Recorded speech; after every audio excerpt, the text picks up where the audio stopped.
Salut les amis, j'espère que vous allez bien. Je teste un nouveau concept aujourd'hui, vous allez me dire si ça vous plaît. On répond à une problématique tout en ouvrant des petits boubous. Donc on va donc répondre à deux problématiques aujourd'hui. Désolé, un petit coup de fil évidemment qui tombe en plein dans le début de la vidéo, ça fait toujours plaisir. Donc on va répondre à deux problématiques aujourd'hui tout en ouvrant du méga évolution. Bon, n'hésitez pas à vous abonner, liker, commenter, partager, crier le nom de ma chaîne par la fenêtre, arracher votre chemise, si je tire une halte bien sûr, et en toute sécurité évidemment, ne vous faites pas mal, déchirez pas votre nouvelle chemise Armani, je nierai toute implication. Bref, revenons-en à nos moutons. Donc, bon, j'arrive pas à parler et ouvrir en même temps, vous l'avez remarqué. Donc on commence par ouvrir ce petit tripack flamme fantasmagorique qui a l'air hyper stylé. Évidemment, on n'aura rien dedans parce que je crois que le taux de drop est désastreux. Alors, bon, quelle problématique? Du coup, vous avez vu le titre de la vidéo. Comment se porte le marché Pokémon? Alors, j'arrive pas à ouvrir ce tripack de mes fesses, excusez-moi. Voilà, on va faire comme ça à l'ancienne. Comment se porte le marché Pokémon? Donc, je me pose la question parce que, et je me la pose personnellement, parce qu'en tant que collectionneur et ouvreur compulsif, j'ai remarqué que le marché avait clairement changé. Voilà, les prix ont baissé, mais pour tout type d'item. Et les collectionneurs en herbe ont évolué aussi.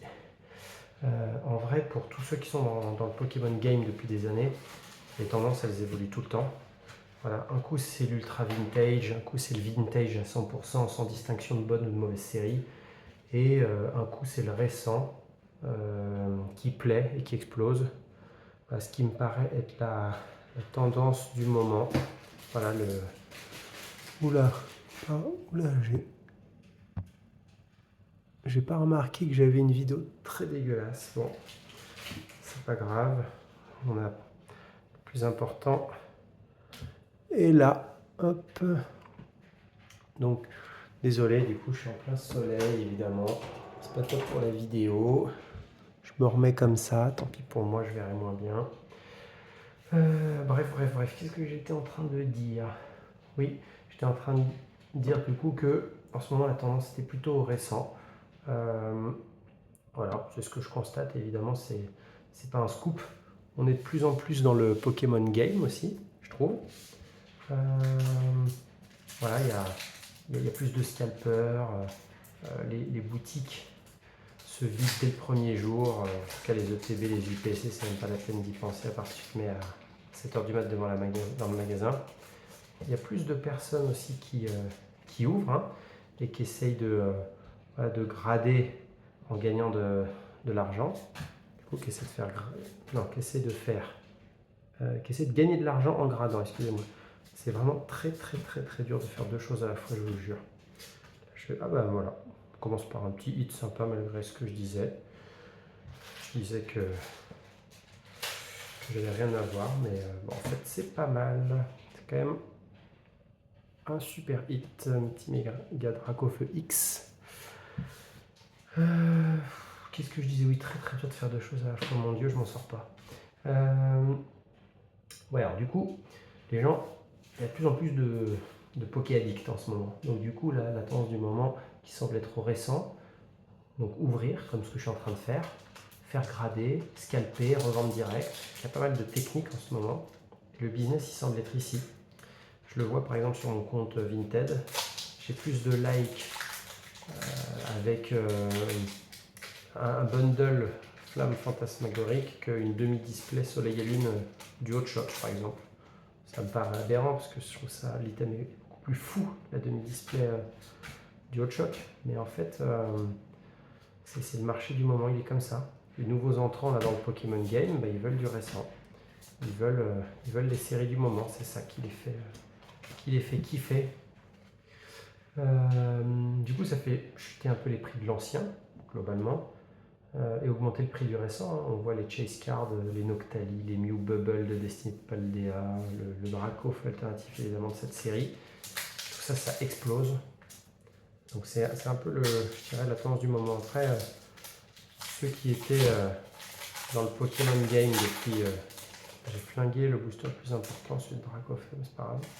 Ceux qui étaient dans le Pokémon Game depuis des années, ce qui est mon cas, ils savent que ça bouge, ça fluctue. Donc si vous voulez investir, prudence. Flippez pas si votre demi-display du Hot-Shop n'intéresse personne. Vous avez encore les ETB vintage qui cartonnent. Alors même vintage, faut pas aller très loin pour parler de vintage. Carrette et violet, épée et bouclier, vous avez des ETB qui valent des fortunes. Donc voilà, faut pas non plus flipper. Ce que je dirais en bon investissement, je dirais ce qui est plus rentable, c'est les ETB. Alors, il n'y a pas que les ETB, il y avait aussi les boosters vintage. Si vous avez investi au bon moment dans les boosters vintage, les Block X par exemple, ou tous les vieux boosters, Appel des légendes, Diamant et perle platine, il y a eu un moment où ça valait pas grand chose entre guillemets. Pas grand chose, faut se comprendre. Mais aujourd'hui ça a explosé, je suis pas sûr que ce soit une bonne idée d'en acheter maintenant. Je trouve une bonne idée d'acheter de l'ancien vintage, mais en tout cas les ETB c'est une valeur sûre. Vous les achetez quand ils sortent, même si vous les payez un peu plus cher, c'est pas grave. Rivalité destinée par exemple, je l'ai acheté à 90 balles, mais je regrette pas. Je regrette pas parce que je sais que ça va être, ce sera une pépite. Puis même si c'est pas une pépite, je m'en fous parce que je suis très content de l'illustration. En fait, elle est très belle. Donc, dans 1 an, 5 ans, 10 ans, je serai toujours content d'avoir dans ma collection. On va pas se mentir. Une ETB rivalité destinée, qu'importe le stock qu'il y a eu, dans 1 an, 3 ans, 5 ans, 10 ans, ce sera de toute façon beaucoup plus cher. C'est pas photo. Allez, méga évolution. Alors bon, par rapport à cette vidéo là, un peu ouverture plus parler un petit peu de choses en particulier, je me rends compte que c'est très dur. J'arrive pas à faire les deux choses à la fois. Il faut que je me professionnalise un petit peu. Voilà, je ne sais pas si vous trouvez le concept intéressant. La prochaine fois, j'essaierai d'un peu mieux structurer ce que je vous dis pour que ce soit un petit peu plus concis, qu'il y ait un petit peu plus de contenu. Voilà, parce que là, je vous ai parlé un peu d'investissement. Moi, ça fait longtemps que je suis dans Pokémon. J'ai vu beaucoup de tendances. J'ai vu beaucoup de choses. Donc là, aujourd'hui, je me dis, le vintage a un peu pas forcément le vent en poupe. Alors, je ne sais pas si vous voyez grand chose avec j'ai du soleil de biais là, qui est un peu sévère. Oh, elle est jolie cette carte. Du coup, j'ai peur que la vidéo soit pas très bonne. Mais c'est pas grave, l'important c'est de s'amuser. Moi je m'amuse en tout cas. Gamblaste. Je sais pas ce que c'est que ce Pokémon, mais il est assez chouette. Hop, allez. Il reste 2 petits boosters. Hop. Alors j'ouvre toujours les boosters comme ça parce que pour ceux qui ont l'habitude de regarder ils savent, je garde les boosters. Je peux vous dire que je commence à en avoir quelques-uns en stock. Oh, petite carte à l'envers, comme on les aime. J'ai l'impression qu'il y a de plus en plus de cartes à l'envers. En tout cas, je vois beaucoup dans les vidéos des cartes à l'envers. Je trouve ça assez surprenant. Je trouve que le process doit être hyper industrialisé de Pokémon. J'imagine les machines, des centaines et des centaines de milliers d'euros qui doivent faire tout le process pour les empaqueter comme ça. Et tu te demandes comment c'est possible qu'il y ait une carte qui finisse à l'envers. Mais bon, j'ai envie de te dire, c'est pas très grave. Bon alors, petite parenthèse aussi sur le fait de ouvrir des boosters Pokémon, ça n'a jamais été rentable. Même si vous tombez la top carte, ça vous arrive une fois, puis après les 10 prochaines fois, non, du coup vous avez tout perdu ce que vous avez gagné. Alors que le scellé, c'est du business. Mais voilà, comme moi, vous pouvez faire les deux. Un peu de business et un peu d'ouverture pour vous faire kiffer. Bon voilà, j'espère que le format vous a plu. On fera d'autres vidéos pour répondre à des problématiques comme ça. N'hésitez pas dans les commentaires à me demander si vous avez des envies de voir passer des sujets. Allez, à bientôt les amis.